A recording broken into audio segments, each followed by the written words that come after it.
Hope. How are you?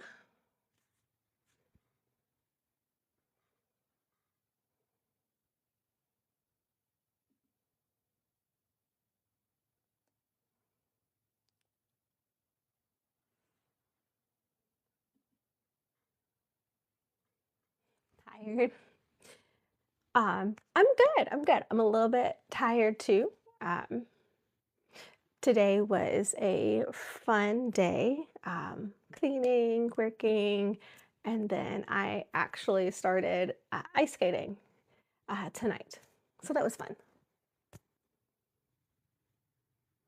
There she is. Waiting on Desi.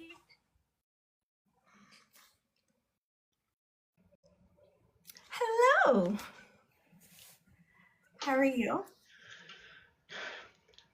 It's been a very busy day, so but I'm good. Okay. Yeah. Oh, I just realized as I have my normally my hearing aids like connect to my iPad, but I used them recently with my phone. So it's fine, whatever. So we are waiting for Desi. Hi, Eden. How are you?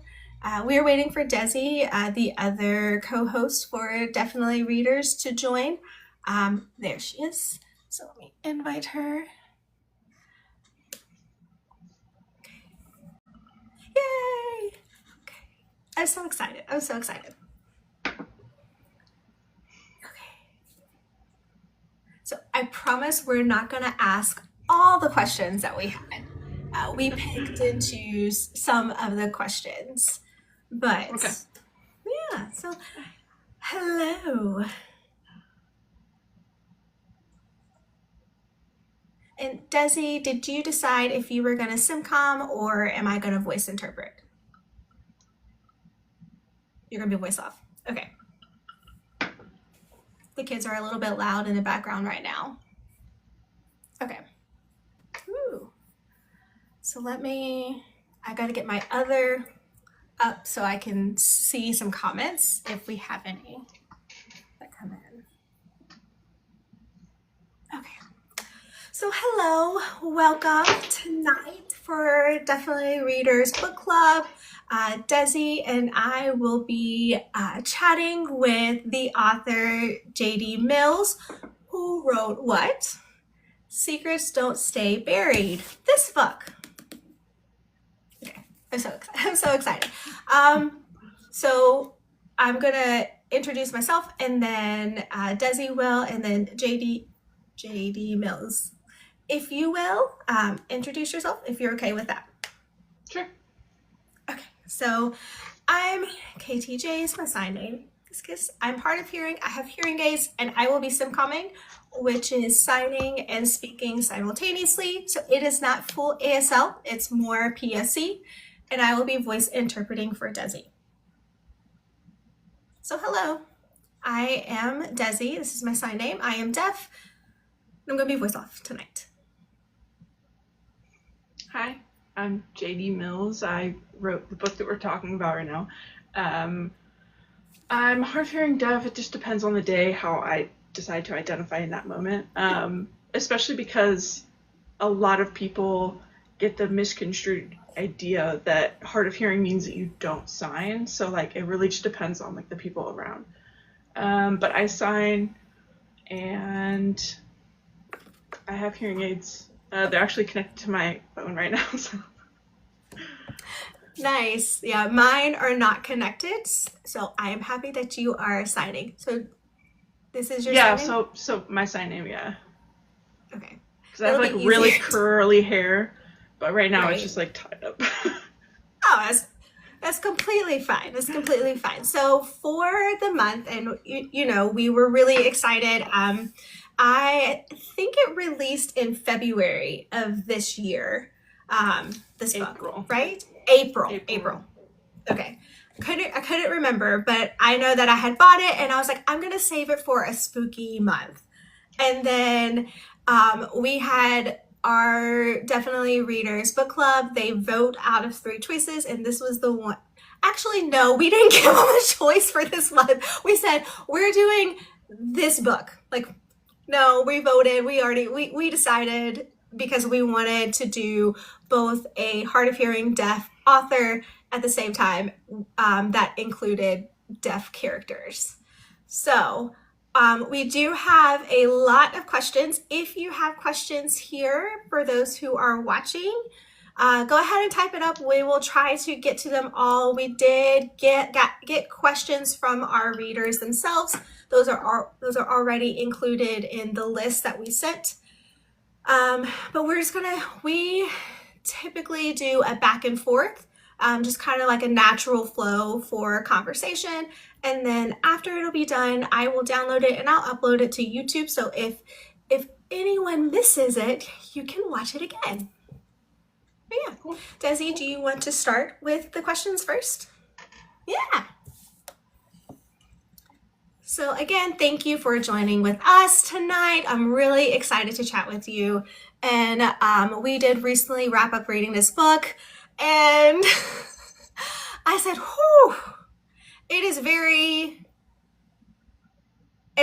you're on your edge of your seat trying to figure out what is going to happen next, not expecting some of the things. So I thought that was really well written and I really enjoyed it.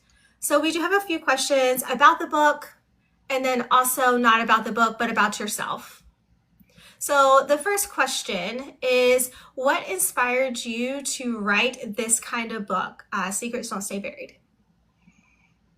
I mean, part of it was inspired by my actual college experience. So I went to university at Gallaudet in Washington, D.C.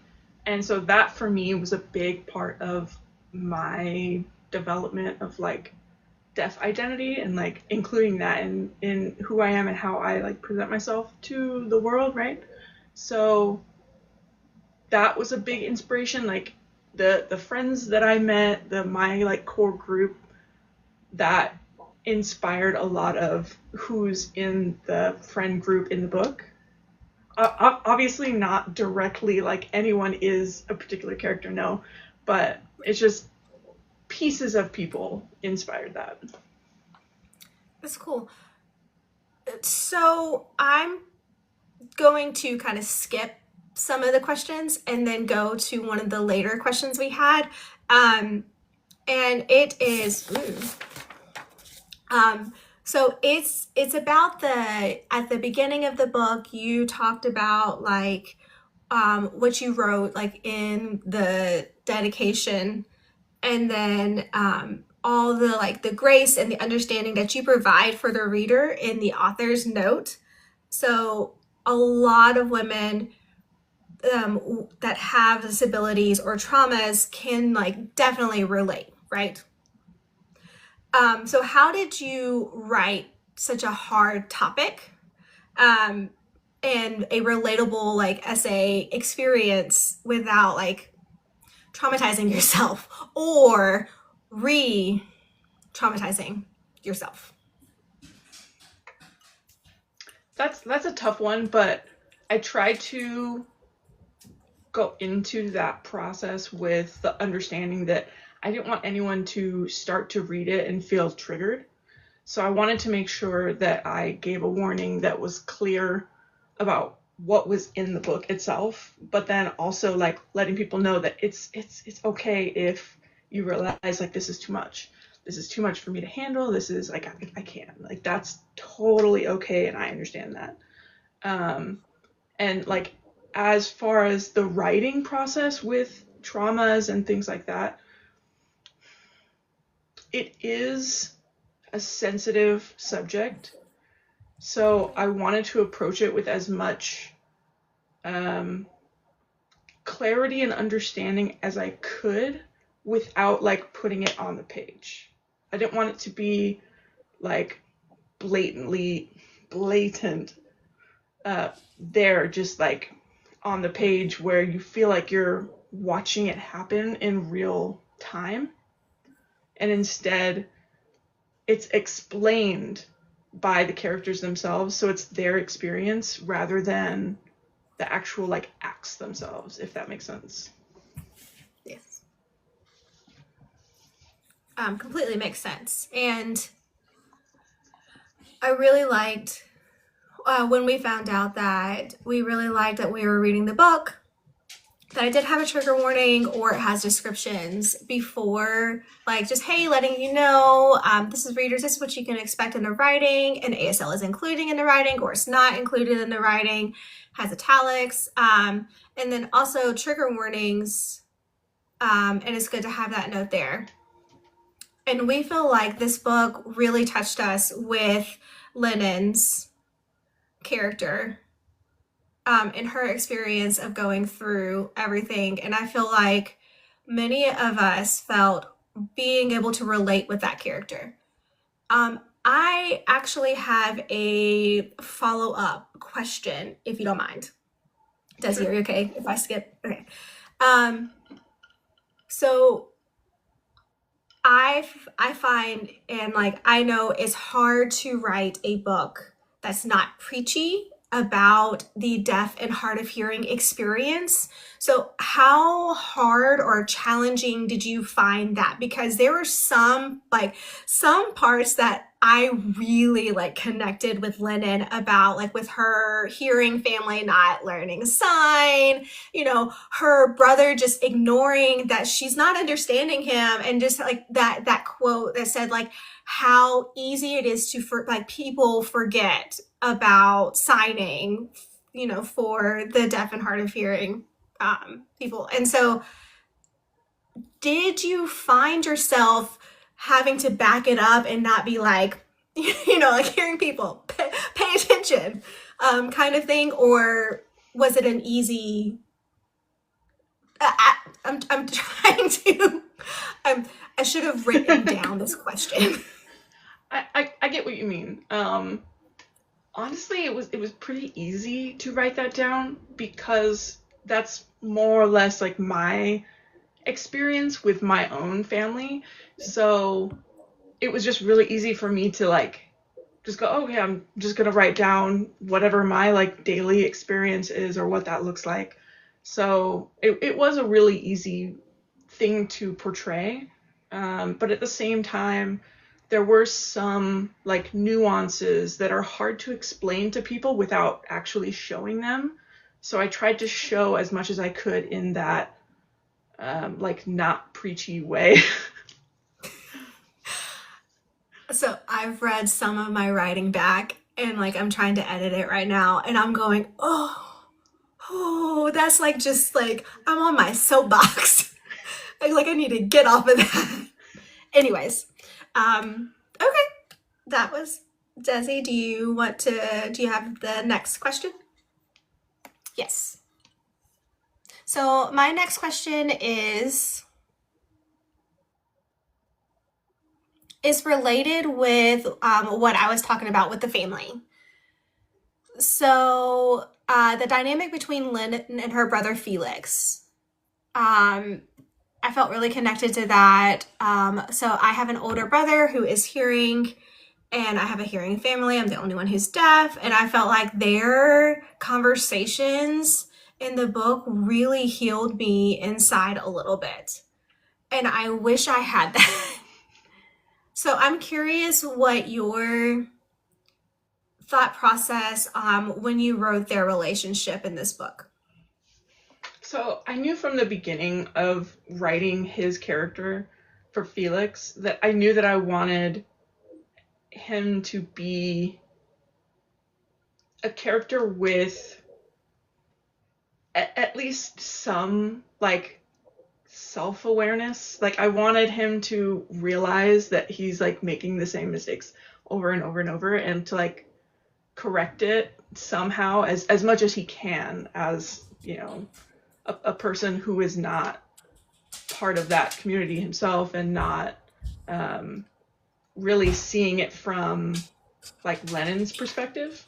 Um, but I mean, it's tough too because that's not really my personal experience. So I was thinking about like, okay, really something that kind of inspired that was like my hope for what her sibling would do. Like what I would want for her to have that, like, person who sees a little bit more of that hurt that's being caused and how to like rectify it. Yeah. I feel like many of us who are in a hearing family wish that we had that, and we read that, we felt like, oh, that what that is what we want, that is what I am hoping for, that kind of sibling bond to see, hello, I'm right here, and see them improving and sign. And please, that was really cool to see his development in the book and his process. I will say I did love that Lennon, the comment she made. Um, I don't want to acknowledge what he's doing yet because I want to see if he continues or something. That's not exact, but that part I was like, that, like, thank you for trying, but you need to keep going. You need to keep going. Like, don't stop. Definitely, definitely. I mean, I'm sure most, if not all of us who are deaf or hard of hearing or however we decide to identify, we always have at least one person in our life or somebody that like we run into somewhere that makes the comment like, oh, like I've wanted to learn ASL for so long, or like, oh, it's so beautiful, like I want to learn. It's like, what's stopping you though? Like you have the capability to go and find those resources, to find, what you need to like study it, to pick it up, to like to do something. But instead you just say, yeah, it's beautiful and I want to learn, but I don't have time, or I don't care enough, or whatever the reason is. And sometimes it is very well meaning. It is the intention behind it is nice. And I can see that the care is there, but the execution isn't. So that's tough sometimes, but I know that all of us have experienced that at one point or another. There's a comment that said, it's a good point. They're using Lingvano to learn, which is amazing. Like, continue, like, good job. That's actually my fiance. Oh, Yeah, okay. yeah. She's learning, and like that's a really good a good example is people who not only say that but actually like act on it, that Which decide, is okay, I'm going amazing. to find the resources, I'm going to do the thing instead of just saying it, because actions are Mhm. louder than just words, right? And I know that both Desi's and our husbands both learned sign language for us. So, um, and having that, I felt like did heal a little bit because, like, I grew up in a hearing family, like, no sign before college kind of thing. So, Yeah, and it makes such a huge difference. Like does. like I know in, in our house, we don't always use ASL. We'll like, go back and forth depending on just what I need in that moment. But knowing that she cares enough to do it, to try to make that effort, like that is better than anything I could ever want or need or ask from anybody, like that just is huge. It's amazing. Like, congratulations.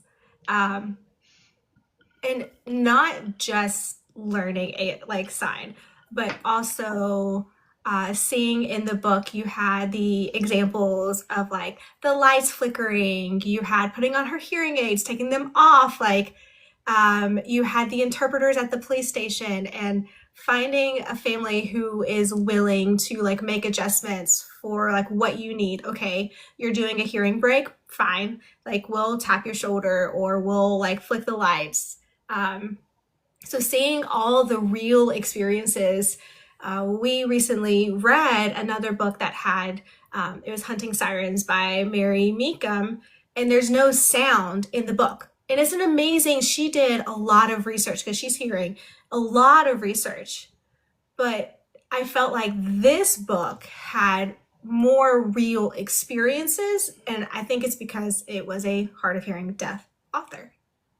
Uh, but I do Yeah, I love definitely wanted to the blend fact as that much as I could. yeah, yeah, uh, yeah, sure.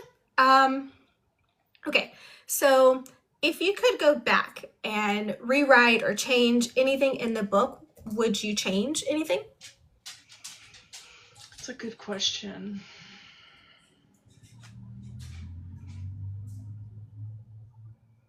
Maybe I would change where it's set, like the place, because when I was writing it, I knew like, okay, the place, the university, the college, the university it has to be like made up. I have to just like put it somewhere. And my thought process was like, okay, there's really no West Coast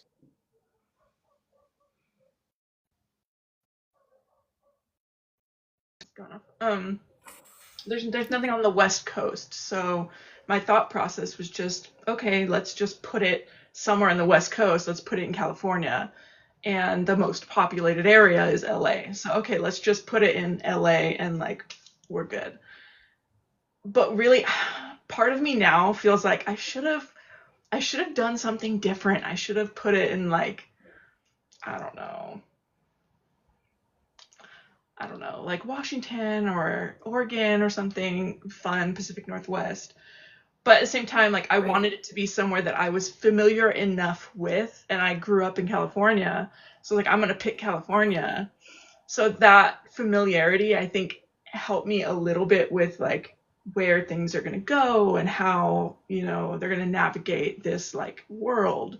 Um, but yeah, I think I definitely could have like put it somewhere else, and maybe that would have impacted it differently too. So I liked the setup of the college because it had the different areas with the ghost, with the stalker, and then we had the groups of friends. And I was trying to figure out um, how did that person get in the dorm. So it was really interesting to see that environment with the deaf and hard of hearing students hanging out between classes and everything. And so I did really like that. And I liked a lot of the book. You see now there is multiple deaf and hard of hearing characters in the book. And I really liked that. So my next question is, so when you were writing the deaf characters in the story, what was the most rewarding that you felt about writing the deaf characters? I think right now the state of like especially like traditional publishing, I think there's not a lot of books that really represent disability. And if it represents disability, it's something about how it's a barrier that you need to overcome, that you need to heal from, and then suddenly everything's great and your life is perfect and there's nothing wrong. And yeah, and that's just not realistic. It's not how I wanted to portray deaf characters, because like there's nothing wrong with them as characters because of that. Like they have other flaws, they have other things going on, other barriers that they create for themselves, but it has nothing to do with the disability. So I knew that I wanted to take that opportunity to really fill the gaps in publishing and kind of show like an authentic representation of what deaf people, their lives are like, because we're all just normal people. We just have the same lives as everybody else, we just do it a little bit differently. And I did like that you wrote real conversations with the deaf, like some ASL slang or the attitude, the sarcasm was included. And it was really nice to see that, not like Oh, pretty and done, but really show the culture. Definitely, and thank you. So one of the readers said that was her favorite part of the book. The deafness was a part of the story, but not the whole story. And I would agree with that. It was just another way to have a mystery of a stalker. Like it was not, the point was not that they were deaf. The point was was trying to figure out who unalived Branya and then who was stalking um, Lennon and Tayan. Is that how you say the name Tayan? Yeah. Okay. Okay. Just wanted to make sure that's what I've been saying, but I don't Yeah. know. Oh, that is a question I had. Sorry. Is Tayan fully deaf? And the same for Wade. Were they deaf or were they hard of hearing? Like, I really didn't know if people were deaf or hard of hearing.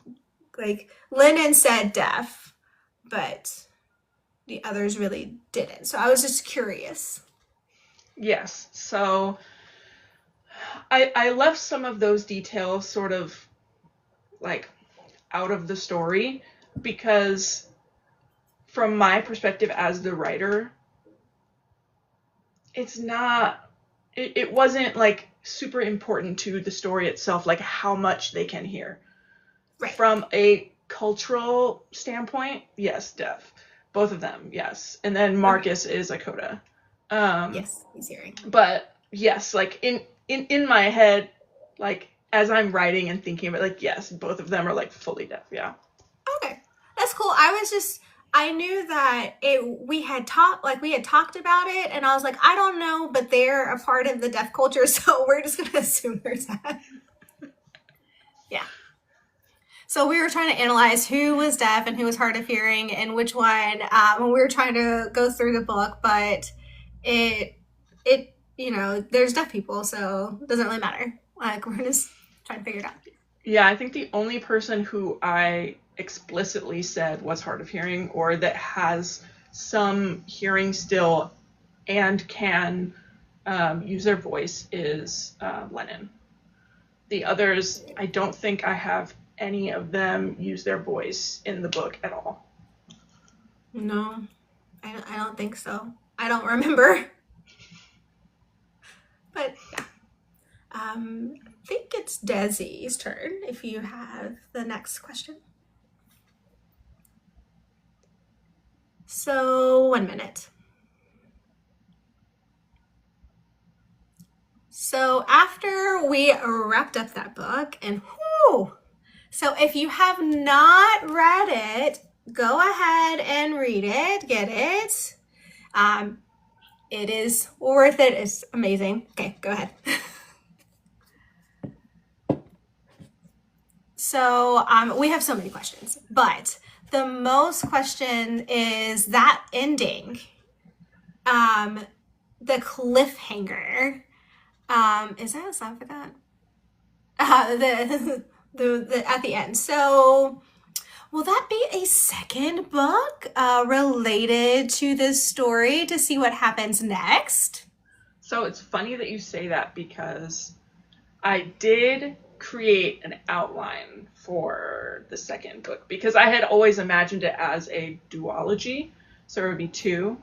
Um, so I have outlined that book. Have Okay. I written it or drafted it? No. So I might at some point, yeah, like move on to that project. Right now I'm finishing up the files and everything for a book that I'm publishing in February. That's horror. But I'm still thinking about that second duology book. I think is perfectly set because there were a few questions that we had left, and we were curious who the third person actually is. So that would be really exciting to see that. So hopefully you will write it. Hopefully. But it did. The question from that is, so Finley never seemed like she was a character who Ryder would manipulate, right? Mhm. Is that because of Theo and his obsession with her and his like attraction to her? And since Theo is Ryder's best friend, like, is that why? Like, we were curious why Finley never had that experience. Oh yeah, absolutely, definitely. Because something that I've noticed, like, having been a teenager and a young adult who, you know, I've known people and probably myself maybe allegedly made, decisions that maybe weren't great or that weren't like smart decisions at the time. So, like, yeah, people make choices based on, what's going to happen because of it.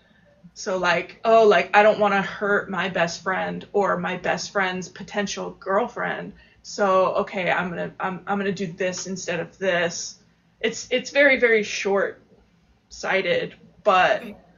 it is sort of like a factor for young people. So that was something that I wanted to keep in where, yeah, it's kind of subtle, like she's just not important at the time, but really it's because of their friendship because he sort of takes care of Theo, but at the same time, Theo takes care of him by like keeping his mouth shut and not saying things about what's going on when he could, tell and all of that. So Yeah, that. So, do you want to ask Desi? No, me? Okay. Um, so that was the actual like follow up question. If Theo is a good guy, why is he still friends with Ryder and everything and is okay with everything he's done since Theo knows? Like, yes, he's keeping his mouth shut, but like, I'm just curious. mostly because he's not really a good guy. Okay. Theo himself, he's not meant to be, the knight in shining armor. He's not meant to be the savior on a white horse. You know what I mean? He is, for all intents and purposes, really a bad guy. He's just less bad than the most bad guy. So he he's, I want to say like morally gray, but really I think he's more like morally charcoal because he's just so bad too. Okay. Um, And at the end he doesn't make better choices than the beginning. He just gets like roped into other things. So uh, um, he did help in one way. It's just like, oh, okay. Do you think this is a bad guy at all? But yeah. Okay, but that thing. not out of the goodness of his heart. He did it because is it Finley? Is it Oh, Finley? Finley? Is it Finley? Okay. It's because she was flirting and they were kissing that he decided, okay, I will help you. Right, Here are the because he thought names. he'd get something out of it. Right. Um, which that part that one made me that was laughing because I was like, I knew she liked him. Like like Finley, she liked him. We knew that. She does like the bad boys. True. Mm, a lot of girls do. This is true. Um, your turn. Mhm. So I have two questions. They're similarly related, kind of. So I noticed that you have a playlist on Spotify inspired by the book, and that sounds so cool. And when we're reading, one special character mentioned one time or two times that they're cats. Um, I thought that was a cool nod to the Queen, or and notice that the song in your list is there too. So I'm just curious. Is that really the cat? No, he's not a real cat. But I did want to include a cat because I felt like Lennon and her family were cat people. Um, as opposed to Finley, who her family are very much dog people, and she has a dog named Astro. Um, and her dog is a wiener dog, and that's inspired by my family has several wiener dogs, so that was part of that. And my sister had a black cat for a really long time, and now like my other sister has adopted like 3 cats at this point. It's so funny. So now I'm just like surrounded by all of these cat people. It's so funny because I'm allergic to them.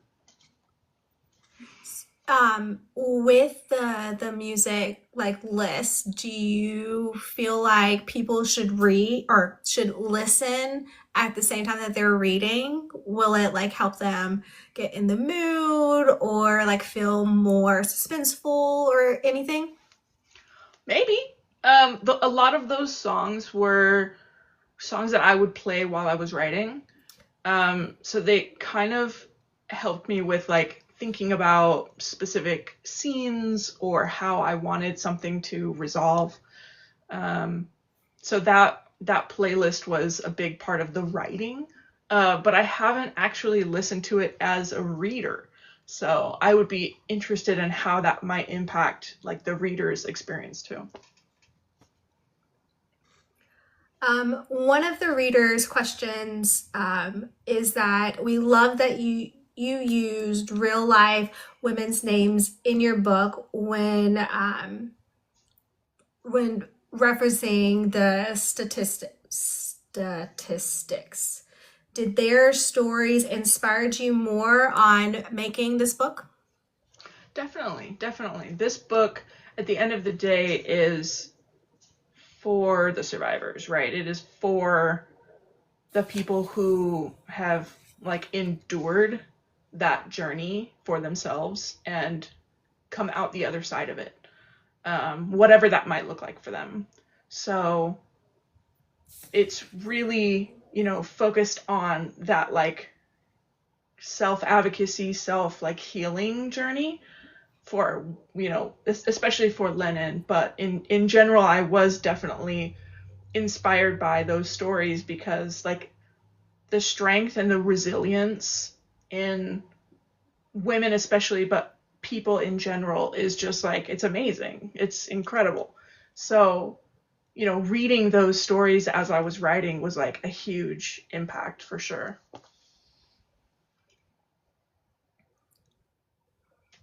Desi, your next question. So we do want to know you a little bit more.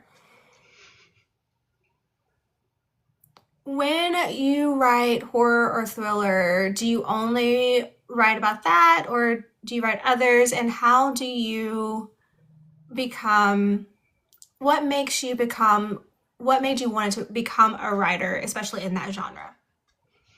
So yeah, so I mostly write horror, thriller, and like mystery stuff. Mostly because that's what I enjoy reading the most. So I feel like if I would want to read it, then, maybe I can convince other people to read it. Um, but I would say what makes me want to write it is like my love of horror movies and like true crime documentaries and like because I just get into like a rabbit hole with that stuff. So I think that definitely makes me like more inspired to want to come up with other things that like creep people out and like scare people and like at the end of the day, like yeah, I want you to read it, but I also kind of want you to be a little bit scared. I did mention to our book club, I said, this feels like the 90s vibe, the old horror movies and like Scream, I Know What You Did Last Summer, and that kind of movie. And I felt like that. And I was like, oh, okay, because of who is it? The stalker. Oh my goodness, what's going on? They have died. And so that was really cool. Do you have a specific like author or book that inspired your writing itself? I know you Hmm. said like horror movies, but was there like one book that just made you just fall in love with that kind of story? There's many. Like I will read anything that Grady Hendrix writes. I will read it automatically. Craig DeLuey, I will I will read it automatically. C.G. Drews writes a lot of really cool like plant eldritch horror stuff, and like the the romance elements that are part of it are not like the goal of the story, but I always love how that's like woven in. Um, Ryan LaSala has written some cool books with like kind of creepy or thriller elements that I love. Um, so I can't pick like one book, but there's many different authors that I think do that really really well. I will say, I watched one of your like trailers on your Instagram for your next book, I think, like the one in February, and I was like, oh, that's like creepy. Because I think it was like in the woods or something, and they were like walking, and I was like, okay, Yeah, that one is definitely more scary than this one. That okay. one is full on horror, paranormal. It's Ooh, set in like the wilderness in Oregon, at this old like reformatory that's just like falling down and like haunted and just terrible. And it's sort of inspired by like all of those ghost hunting yeah, shows, like Ghost, was it Ghost Files or Ghost Hunters? There's right. many. Yeah. And I love watching those too. So of watching those, and that's sort of what made me go like I could come up with something like really awful. Like what if this just went so wrong? Like everything just chaos. So that's what this book is. And it will include deaf and hard of hearing characters too, because you just want to continue to showcase that. So I do, but this book will not. Okay. This book, I didn't plan it with deaf characters, and that's not there's no reason behind that. But I just really wanted to have like, because it's my second book, I wanted to have separation with the Right. first book, and I didn't want people to think it was the sequel or like True. part of the same universe. So I wanted to sort of create some separation. But I do plan on having more books with deaf characters like later on. Like I have other books planned too. Well, this book club reads books that have deaf and hard of hearing characters or written by deaf and hard of hearing authors. So you don't have to have deaf characters. I was just curious if you did. Yeah, and I definitely do want to have more books that showcase the diversity in the deaf community, because I just feel like it's really important to continue to show that that's not just one type of book and then you're done. Like no, there should be deaf characters in all different genres of books. And yeah, I also didn't want this book to just be perceived like, oh, it's just more deaf characters like the other. Like no, like They're different. books are not the same. There's differences. We understand. In this book, the title is We Should Not Have Come Here, right? Yes. Yeah. And not only that, but I noticed you also have a third book that's going to come out too in August. Yeah. Whew, you write fast. All Yeah. eyes upon us. So you have two books next year. So we're really excited and looking forward to that one. This one sounds really creepy, but what is the second one about? Just a short little synopsis. What it's about. Yeah, so that one is shorter. It's a novella. Okay. It's sort of 1984 Mm. meets Daybreakers, if you've seen that movie with like the Okay. vampires. Yes. Yeah. So it's sort of a mix of that where you have Big Brother. like Big Brother, government, but then at the same time you have vampires and like how that impacts like the human population and what that looks like for like wealth disparities and different classes of people in society and yeah. Oh, that sounds good. I'm so excited for both of these. Thank Um, you. so I have two questions about writing. So, what is the best writing tip that you have received? And then I will wait, and then I have basically a follow up. Okay. The best tip that I've received is just to keep writing, like that it doesn't have to be good. That the first draft is never good. It just is there for you to be able to write down the words. And that like having a bad first draft is important because then you get it out of the way and you don't have to stress about like this draft has to be perfect because if you're worried about it being perfect, you're never going to finish it. And so that was something that was hard for me to like understand when I first started. But now I'm like, oh no, like I value that really lousy first draft. And then the second question was, is there anything you find like challenging in your writing as a deaf and hard of hearing writer? Hmm. I mean, a lot of things can be challenging for sure. Um, I wish there was more community when it came to deaf writers. I feel like there's so few um, that there's just not as much community for support with each other. Like I think in my like daily life, I've met maybe four. Okay. Um, and I feel like there should be more of us. There should be more of us, getting our books out there. And part of the problem is that there are barriers to access. There's barriers to the knowledge of how to do that.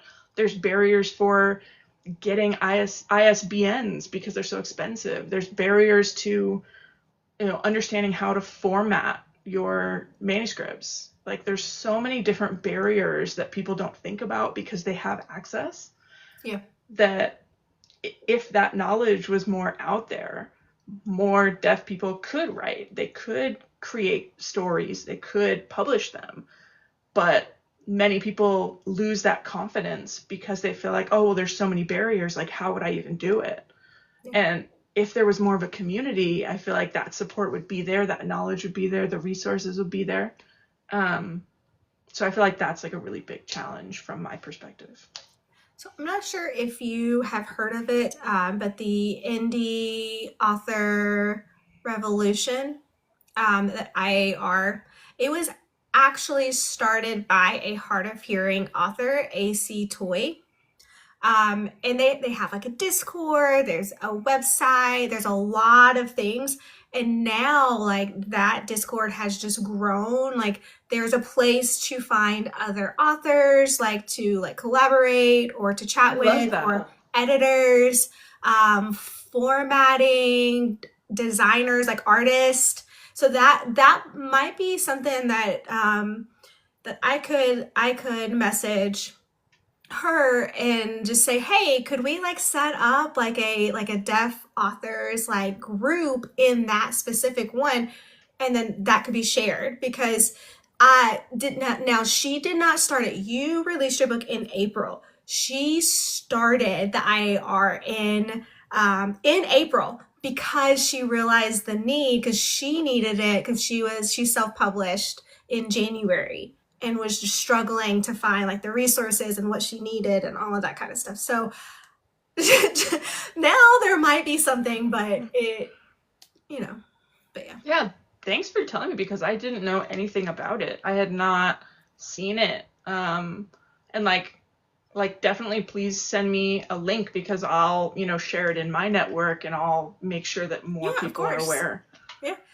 We can send you the link, and then I will reach out to AC Toy to see if maybe we could set up like an area in that group that is for deaf writers or editors or all of the stuff and see if the community could start building there and they could share the resources. But they are trying to they do lives, but also after the fact, they do upload it to YouTube, and so it's captioned there because there's not like interpreters. So unfortunately, but yeah, that was a. It was. I was happy when she started that and like she sent me the like information. I was like, oh, thank you. Like this will help me. Like I had no idea like how I was gonna like start the next part of the process.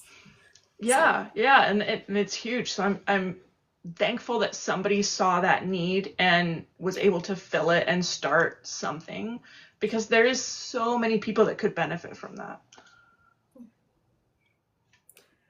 does he? Yes. So we have a few more questions.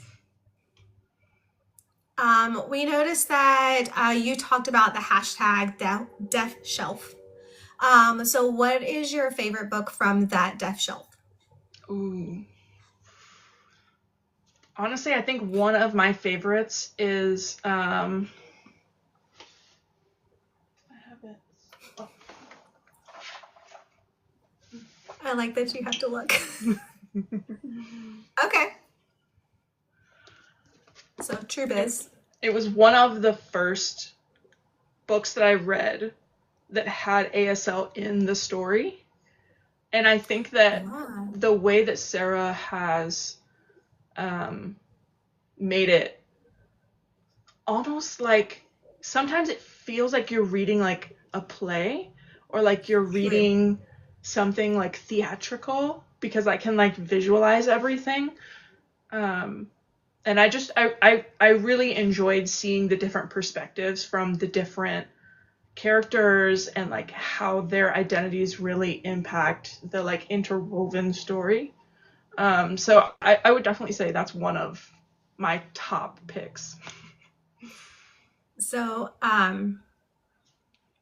I like how you said that. That is more like an act because I actually struggled with reading that part because I was so used to seeing normal dialogue that having it kind of separated was a little bit hard for me. Um and but now I'm like, "Oh, that makes more sense." Like, okay. But it is a good book. It is a really good book. Desi, what would be your hashtag deaf shelf one? I would have said AC Toy one, the Daisy Chain reaction. I can't find my book. This one was really the first book that I read that had true ASL slang in the book. And the deaf culture, the banter. I haven't seen some of the other books I've read have had some, but they're by here authors. But this one was the first one that I've read that I was like, oh, this is deaf being in this book, and I really like that. I really enjoyed it. I don't know if I could choose.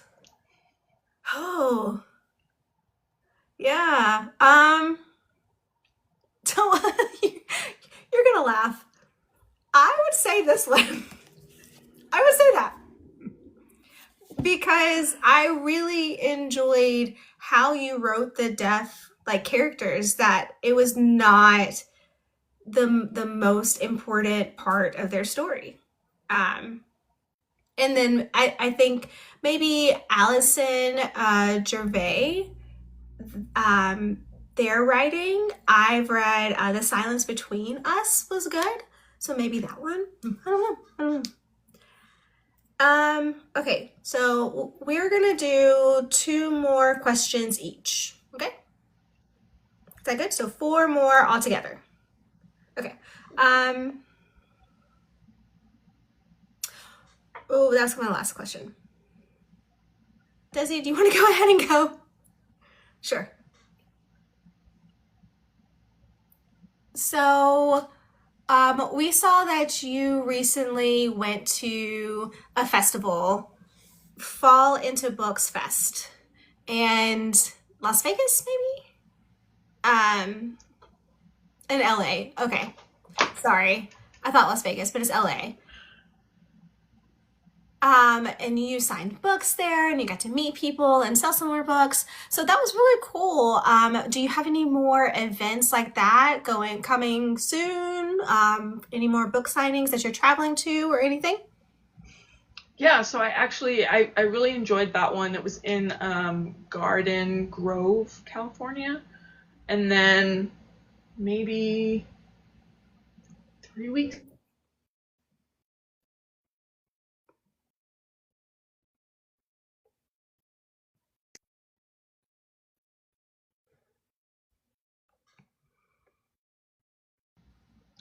Sorry. No, you're Uh, fine.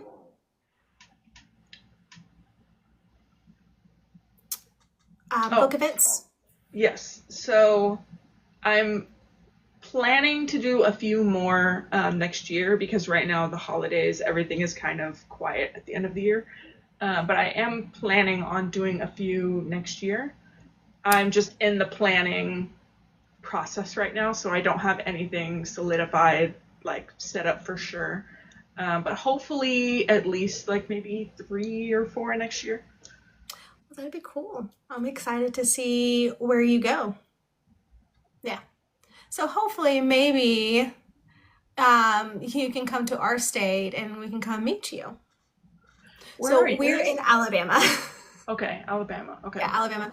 Or you could possibly do Tennessee. That's close enough, right? Or Atlanta, like Georgia, would be close enough. Like I would drive.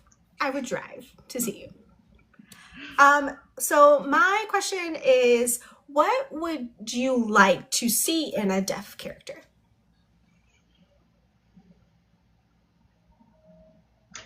I think I would like to see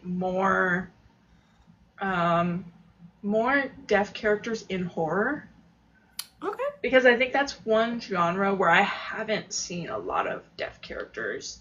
Mostly we see them in like contemporary stories like mine or fantasy or science fiction sometimes, but We have horror no it's one. it's not many. So I think personally I think I'd love to see more deaf horror. Okay. So we read earlier in the year, it was a little bit of a horror sci-fi. It was very short. It was only 8 chapters. It was with a deaf character. It was very interesting, but it was really weird and creepy. It was like the first one of the first books that we read, and it was just like there were not many in there in that sci-fi, but mostly they were romance or like contemporary normal, but nothing horror. So we do need more. Yeah, Yeah, definitely. Desi. Yes.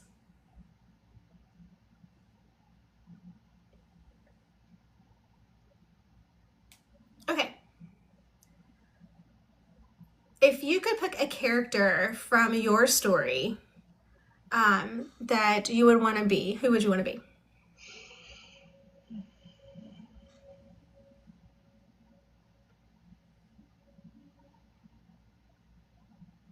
I think I'm already too similar to Lennon.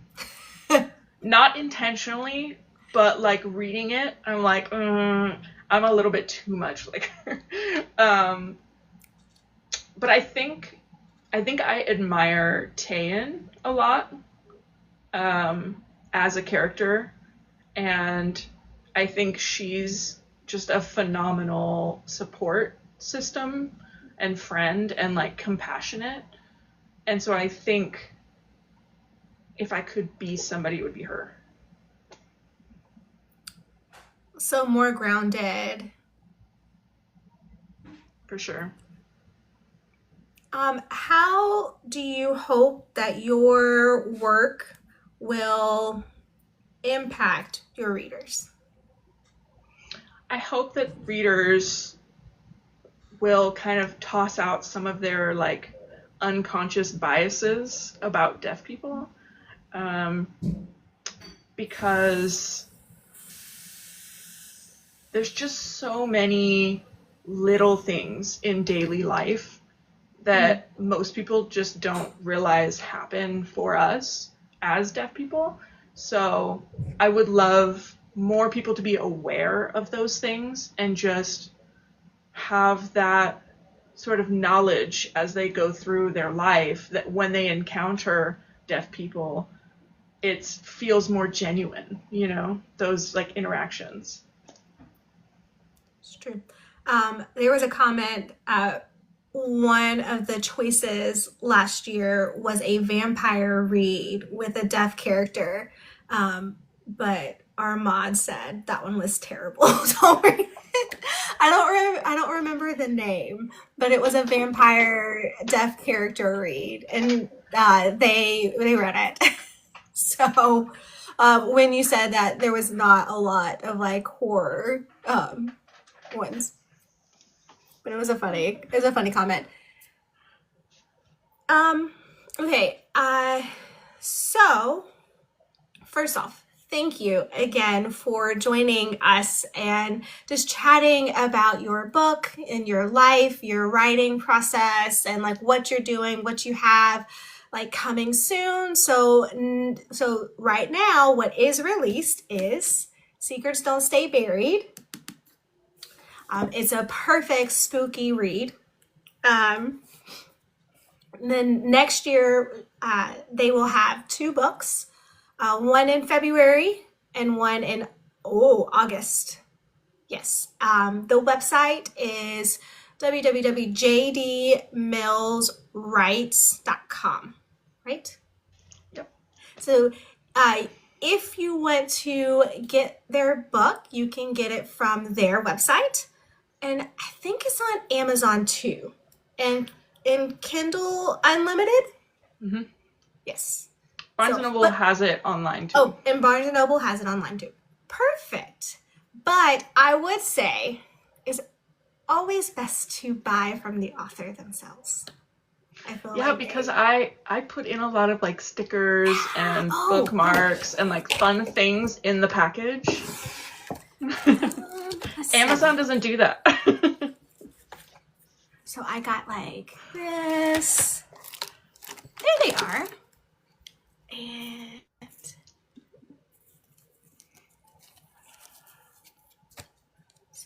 stickers. I saved them.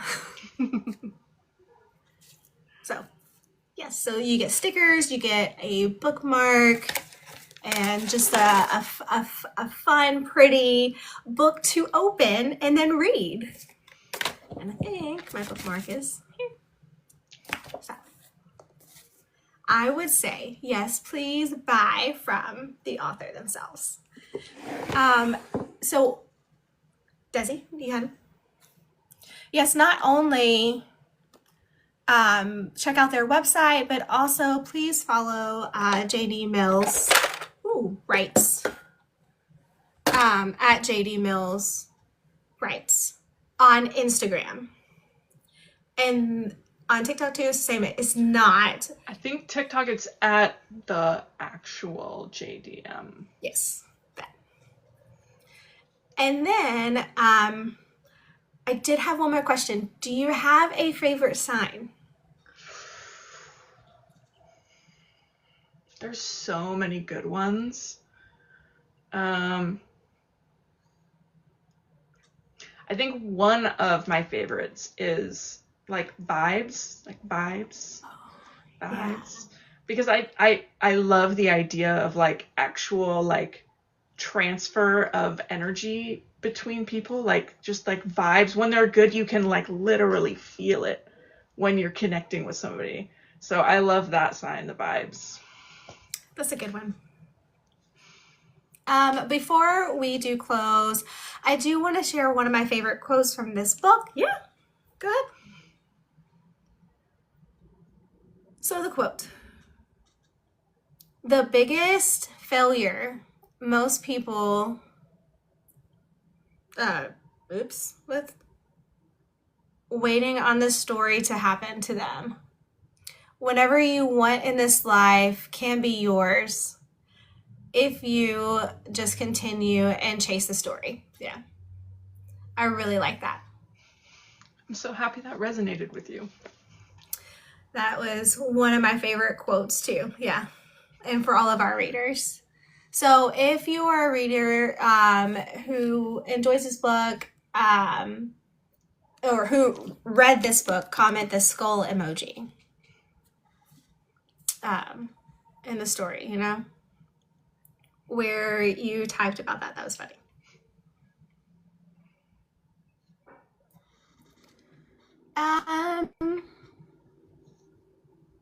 So yes, of course. So one last thing.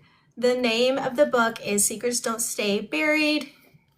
This one is released now. We'll soon have 2 more books next year that will release. Hopefully we'll do some book traveling, some events. And yeah. Do you have like any questions or would you like to make any comments? Did I have a quote too? I do, actually.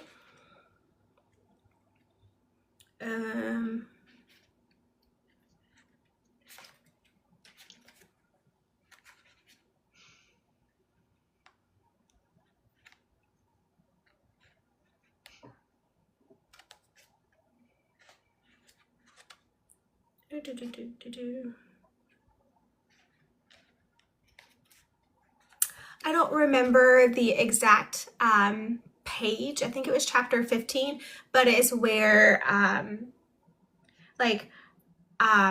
not gonna apologize for for what my choices I made. Do I wish that I had not made these choices?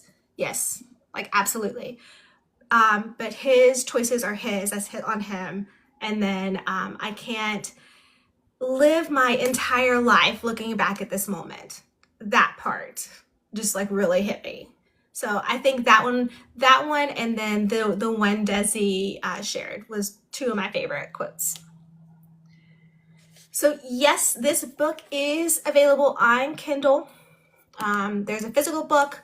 There is not a hardback, right? It's just There is, but it's not on Amazon. It's not on Amazon. Okay. Yeah. So to paper, get the hardcover, you have to buy it either from me or Barnes & Noble. Okay. But the paper physical book is on Amazon, or the e-book is on Amazon, or JD's website itself. We'll have audiobook in the future. Will you have an audiobook in the future? So I've had a lot of people ask me about that. Surprisingly, I was surprised because I'm not really in the audiobook space. I don't listen to them a lot. So I was surprised. Like I've had, people asking me. So I'm trying to figure that out right now, figuring out, what that process is going to look like, how long it's going to take, all of those, things that are involved in that. But it is coming at some point. I just don't know when. So I'm going to plug the IAR again because there is a space there where you can ask about the process. And there are like audiobook narrators there. And you can see like their prices, like, and see like how like they're all different on what they charge and how they do it. But that would be a good resource. Definitely. I feel like there are more audiobooks now. I feel maybe. Definitely. It's growing for sure. Which is great. I can only do audiobooks if I have already read the book, because otherwise I just miss too much. So, but yeah. So any last minute questions, comments that we want to do from the readers in the comments or anyone? But again, thank you for joining and being willing to sit and chat with us. I will download this from TikTok and I will upload it to YouTube. I think, do you have a YouTube account? I don't. Okay. If you did, I think I could collaborate it so that it would share on yours. So if people wanted to watch it, but if you don't, that's fine. It's easy to find it. No questions. So one comment said, no more questions, but I loved the book and I can't wait to read your new ones. Yes, that. I'm so happy you loved it. I know. I will be excited to see and looking forward to February. We need to read a scary book in February, right? For Valentine's Day?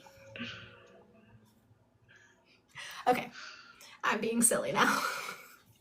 Well, there is a tiny, tiny little love arc in it, but it involves somebody who at one point was believed to be dead, so... Is it Valentine's? I don't know. So one of the readers said, I will definitely check them out, even if it makes my heart race.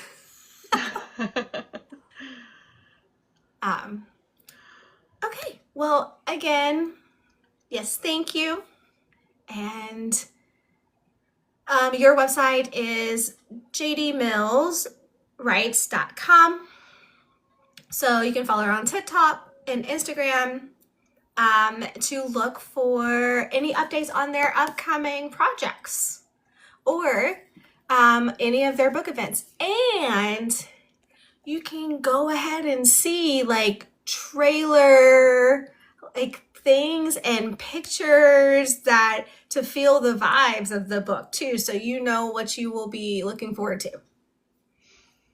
And that one is already open for pre-orders. And so okay. Awesome. If you're interested in it, I would appreciate the support. Is it on your website or Amazon or Barnes & Noble? Like where can they find the pre-orders? Yes, so it's already live on my website. I'm in the process of activating on Barnes & Noble and Amazon, but their process is a little bit sticky, so I'm trying to make it live now, but we'll see if it happens. So if you want to pre-order right now, go to their website. Yes. Okay. Well, thank you again for joining with us, and we're really happy to have you here and to chat with you in this book. And we're gonna that we recently wrapped up. So yes, order this one. Here, I'm gonna go get a little closer. Thank you guys for having me and for picking my book for October. Of course. It means a lot to see support and people enjoying it. So I'm happy that the readers are loving it. Yes. Well, we did. And again, I'm gonna just keep saying it. Thank you. And I hope everyone has a wonderful night. Happy Monday night. Soon it'll be Halloween. We're excited. And then happy reading. I'll go ahead and close.